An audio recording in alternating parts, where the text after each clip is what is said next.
morning to all the participants. So we can start the yesterday topic only जो हमारा रह गया था. We was discussing in DGO की classes में जो गायनी की क्लास थी ना, उसमें हम डिस्कस कर रहे थे कि किस तरह से हम पोस्ट टर्म प्रेग्नेंट लेडीज में जो चेंजेस के अकॉर्डिंग कौन सी आयुर्वेदिक मेडिसिन को रिकमेंड कर सकते हैं. इसके साथ साथ I gave some topics to the student of for गर्भ संस्कार. Only 4 participants are joined. Yes, today we are going to discuss about the things how the menstruation changes and the changes in the uterus after the birth. What is the lactation and the breast changes. हमने yesterday class में we was discussing about the लौकिया कितने दिन तक discharge रहता है, the color of the discharge and what will the changes we can found in the blood vessel changes or the changes we can see in the abdominal structures. So today the continuation of this we are going to discuss about multipara और primipara में जो changes आ जाते हैं in the cervix. Before delivery pin point cervix रहता है और delivery के बाद ये 10 सेंटीमीटर तक जब सर्विक्स ओपन होता है तो आफ्टर डिलीवरी जो है वो सर्विक्स का कुछ पार्ट जो है वो ओपन रहता है. एंडोक्राइन सिस्टम में हमने समझा था कि प्लेसेंटा के एक्सपेल्शन होने के बाद there is a decrease oestrogen level. Oestrogen का लेवल जो है वो डिक्रीज हो जाता है जिससे ब्रेस्ट की एनगॉर्जमेंट होती है. Diuresis of excessive extra cellular fluid, जो हमारी बॉडी के अंदर एक्स्ट्रा सेलुलर फ्लूइड जो है उसकी एक्युमुलेशन होना शुरू हो जाती है. जो accumulated at the time of the pregnancy जो फ्लूइड एक्युमुलेटेड होता है वो एक्सपेल आउट होना शुरू हो जाएगा. नेक्स्ट हम देखते हैं जो एस्ट्रोजन लेवल है इस नॉन लैक्टेटिंग वुमेन में ये इंक्रीज कर जाता है second week after the birth. Birth होने के बाद इमीडिएटली एस्ट्रोजन लेवल जो है, जो फीमेल्स अपने बच्चों को मिल्क नहीं देती हैं, नॉन लैक्टेटिंग रहती हैं, उसमें एस्ट्रोजन लेवल इंक्रीज करता है और ये हायर बहुत ज्यादा हो जाता है एट द 17th डे. इसलिए it's required to give the lactation because lactation करने से प्रोलैक्टिन हार्मोन के लेवल, सीरम प्रोलैक्टिन, हम जो कौन सा this is also one among the question कि आपको कौन सा टेस्ट करवाना होता है. अगर आपको बॉडी में कहीं पे लैक्टेशन कम हो रहा है या प्री मेच्योर लैक्टेशन होना शुरू हो जाता है, अगर ओपीडी में कोई केस ऐसा आता है जिसमें फीमेल्स को at the age of 18 to 19 year में ही 19-30 साल की लड़कियों को बहुत ज्यादा ब्रेस्ट में से मिल्क की सेक्रेशन हो जाती है, एनगॉर्जमेंट होता है, उस कंडीशन में आपको सीरम प्रोलैक्टिन के लेवल को चेक करवाना होता है. Lactating and non lactating women को हमने different the persistent of elevated serum. तो woman जो है is appear to be responsible for the suppressing ovulation. In the women who breastfeed prolactin level remains elevated. अगर हम बर्थ के बाद अगर आप करवाते हो तो 6 वीक तक ये जो है इंक्रीजिंग लेवल पे ही रहता है. सीरम प्रोलैक्टिन लेवल जो है इन्फ्लुएंस किन चीजों को करता है कि फ्रीक्वेंसी ऑफ ब्रेस्ट फीडिंग के ऊपर डिपेंड करता है, ड्यूरेशन ऑफ ईच फीडिंग, जो हमें नॉर्मली फीड देना होता है after the birth you have to give to 4 hours के डिस्टेंस में, 4 आवर्स के डिस्टेंस में you can give the this feeding to the baby. और जो मेन रहता है सीरम प्रोलैक्टिन लेवल में ब्रेस्ट फीडिंग का ड्यूरेशन जो है ईच फीडिंग के डिग्री टाइम ड्यूरेशन के ऊपर डिपेंड करता है. नेक्स्ट सप्लीमेंट्री फीडिंग, आप एडिशनली कौन सी फीड बच्चे को दे रहे हैं. प्रोलैक्टिन लेवल जो है वो डिक्लाइन भी हो जाता है नॉन लैक्टेटिंग वुमेन में. और अगर प्रेगनेंसी की रेंज में देखते हैं बाय द 3rd वीक इसका वेरिएशन हमें दिखेंगी. 70% ऑफ द लेडीज जो रहती हैं non lactating women resume menstruation by the 3rd month after the birth. क्योंकि अगर जब तक फीमेल लैक्टेशन देती रहती है तब तक उसको पीरियड नहीं आता है. Sometime you can see the OPDs also the patient comes to you they are not having period till 1 year after the delivery. अगर उनका बेबी फीड ले रहा है तो हार्मोनल डिसबैलेंस की वजह से तो एब्डोमेन में हम देखेंगे एब्डोमेन की मसल्स में क्या क्या चेंजेस आते हैं। देखिए, थ्रू आउट द प्रेगनेंसी आपको एब्डोमिनल स्ट्रक्चर से ही आप weight of the baby, girth of the baby से चेक कर सकते हैं कितना वेट बेबी का इंक्रीज हो रहा है। नॉर्मली जो वेट रहता है उसमें यू कैन प्लान, आप हैंड टचिंग से एट द 2 फिंगर का गैप जो है वो इंक्रीज होता जाता है। आपने ऑलरेडी एंटीनेटल केयर में इस चीज को पढ़ा होगा। तो जो पोस्ट टर्म में रहता है, एब्डोमेन की जो मसल्स होती हैं वो नॉर्मल अपनी कंडीशंस में आ जाती है during the first day after the birth. तो एकदम जो बहुत फ्लैबी एब्डोमेन होता है वो रिड्यूस हो जाता है बेबी के एक्सपेल होने से। और जो सेकेंड वीक तक हम देखते हैं एब्डोमिनल वॉल जो है वो रिलैक्स हो जाती है, एंड अप्रोक्सीमेटली 6 वीक्स तक ये नॉन प्रेग्नेंट स्टेट में जो फर्स्ट स्टेज होती है उसी में रिकवर होना शुरू हो जाता है। इसीलिए यस्टरडे आई एक्सप्लेन यू कि आपको जो एक्सरसाइजेज एक्सप्लेन करनी चाहिए पेशेंट को आफ्टर 6 वीक्स ही एक्सप्लेन करनी चाहिए। Till that normally physiologically body को जो है अपनी री अगेन स्ट्रेंथनिंग के लिए उसको रिलैक्स छोड़ देना चाहिए। तो जो स्किन रहती है regain most of its previously elasticity, but some static में भी प्रेजेंट रहता है। रिटर्न द मसल्स की जो टोन होती है वो रिटर्न होती है depend upon the previous tone. जो उसकी पहले की टोन थी और अब की टोन जो है वो रिटर्न उसके मेन लेवल पे आ जाती है, जहाँ पे पेशेंट को अगर हम प्रॉपर एक्सरसाइजेज के लिए एडवाइस करते हैं जो एडिपोज टिश्यूज का अमाउंट होता है वो रिड्यूस होना शुरू हो जाता है। तो जैसे ही हम 6 मंथ्स के बाद पेशेंट को एडवाइस करते हैं अभ्यंगम, after the delivery you can advise the patient to take a 40 days continuously abhyangam with the strain that helps to regain the strength of the abdominal structure, muscles की रिटोनिंग में help करता है। इसके बाद जो एक्सरसाइजेज एडवाइस की जाती हैं, एक्सरसाइजेज में आप उसको भुजंग आसन एडवाइस कर सकते हो। एब्डोमेन के आसनास में हम पेशेंट को सिटिंग पोस्चर में आप पद्मासन के लिए एडवाइस कर सकते हो। कपाल भाती के लिए रेगुलर एडवाइस किया जा सकता है।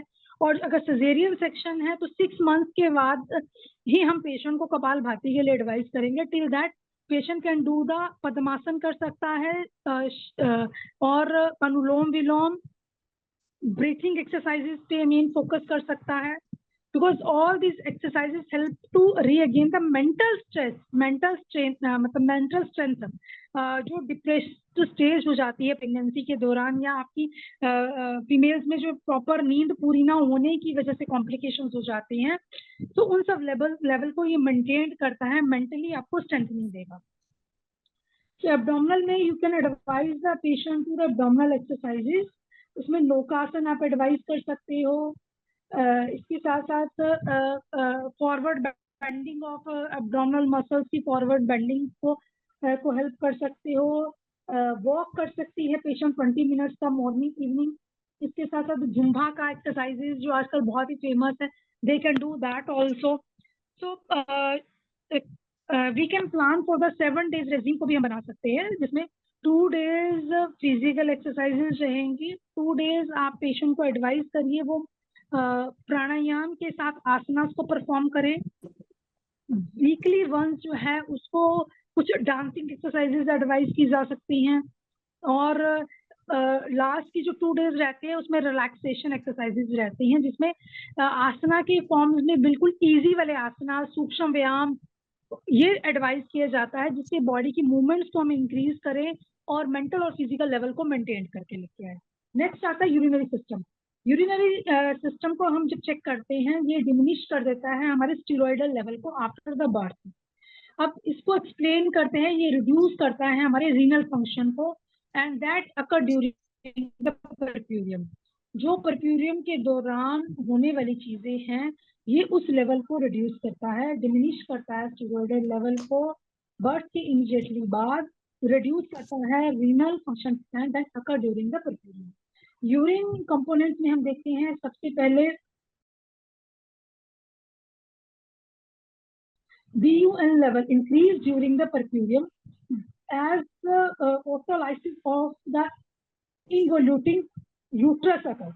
The breakdown of excess protein in the urine muscles. जो यूरिन की मसल्स होती हैं जिसमें बहुत ज्यादा प्रोटीन की सेक्रेशंस हो रही हैं, उसका ब्रेकडाउन होगा। सेल्स जो है अपने नॉर्मल कंडीशंस में आने शुरू होंगे, उसमें +1 proteinuria 1 to 2 days तक आफ्टर द चाइल्ड बर्थ आप देख सकते हैं। नेक्स्ट, द ब्लैडर वॉल जो होती है मे बिकम एडिमेटस हो जाती हैं, हाइपरेमिक हो जाती हैं, and the bladder might be over distended without the urge to pass the urine. अब जो ब्लैडर की जो वॉल होती है ये एडिमेटस हो जाती हैं, हाइपरमिक हो जाती हैं। इसकी जो ब्लैडर के बाहर की जो कंडीशन होती है ये बहुत ज्यादा ओवर डिस्टेंडेड होने शुरू हो जाती है विदाउट द अर्ज ऑफ पास ऑफ यूरिन। जो रिटेंशन ऑफ द यूरिन रहता है in the first few days, retention रहेगा स्टार्टिंग के कुछ दिनों में लेबर के बाद, और क्योंकि जो मस्कुलेचर की वजह से फीमेल्स को रिटेंशन ऑफ यूरिन लगता है, sometime they feel to pass the urine again and again, और ये नॉर्मल कंडीशन ऑफ डिलीवरी में या फोर्सअप डिलीवरी में बहुत ज्यादा देखा जाता है। जो tone of pelvic floor muscles की टोनिसिटी को इंक्रीज करना है, टोनी ऑफ ब्लैडर को करना है, compression of urethra by oedema and haematoma. अब इसको हम कैसे करते हैं, ये रिलैक्स करता है, inhibit the micturition due to the genital urinary trauma. So next हम देखते हैं इसमें यूरिनरी इनकॉन्टिनेंस पेशेंट में दिखती है, स्पेशली अर्ज जिन पेशेंट में इनकॉन्टिनेंस रहता है उसके आफ्टर 30% of postpartum females में they attribute most commonly to the physiologically stress associated with the childbirth। तो पेन, मदर में जो पेन देखा जाता है ये मेन कंप्लेंट रहती है पेनफुल मैच्योरेशन की, जिसको हम डिस्यूरिया भी बोलते हैं। सो साइंटिफिकली डिस्यूरिया जो है that is dribbling, painful urination रहता है, जैसे यूटीआई की कंडीशन में रहता है। That could be tears, lacerations of the cervix or the vagina, because in the case of forceps deliveries में या फिर आपकी जो vacuum deliveries होती हैं उस conditions में lacerations create हो जाती हैं, that can cause, जैसे ही यूरिन का यूरिन पास करते वक्त वो urine touch to the cervical part पे आता है, विजाइनल पार्ट पे आता है, तो patient can feel the painful micturition, या कई बार एपिस्टोमी की वजह से भी होती है। तो इस कंडीशन में हमें पेशेंट को पिचू धारण करवाना चाहिए। तो specific we can apply with the Lakshadi oil का पिचू करवा सकते हैं, नाग केसर तेल का पिचू करवा सकते हैं, त्रिफलादी घृतम का पिचू करवा सकते हैं। We have to dip the gauze piece in that oil and put it for almost 2 hours. 2 घंटे तक वो पूरे उस एरिया को लुब्रिकेट करेगा, देन 2 आवर्स के बाद इसको एक्सपेल करना है। अब प्रेगनेंसी के दौरान हम देखते हैं the comprehensive forces of the gravid uterus and the progesterone induced decrease in urethral tone. Next, peristaltic and contraction level to the dilated of the calyceal system increase the volume of the kidney by 30% from the pre-pregnant state। During the pregnancy क्या होता है, जितना भी changes body में आते हैं या cervical part में आते हैं, पर वो डायलेटेड है, नॉर्मल अपनी कंडीशन में आएगा। सिमिलर यूट्रस की जो डायलेटेशन होती है, uterus re again to their normal condition, जिसमें रीनल पैल्विक फ्लोर के ऊपर री अगेन अपनी स्ट्रेंथ ले लेता है 4 to 8 वीक्स के अंदर ही। तो जो मेन काउंसलिंग होती है मदर की, that is for every 3 to 4 hours के बीच में इसको यूरिन पास करना ही चाहिए। अब जहाँ पे यूरिथ्रा और ब्लैडर की हम बात करते हैं, it turn to the urethra and bladder occur during the birth process, the bladder wall become hyperaemic and oedematous. So जब भी आप एपेटाइट देखते हो शॉर्ट इंटरवल्स में, हर 2-2 घंटे में आपको एडवाइस करना है फीमेल को।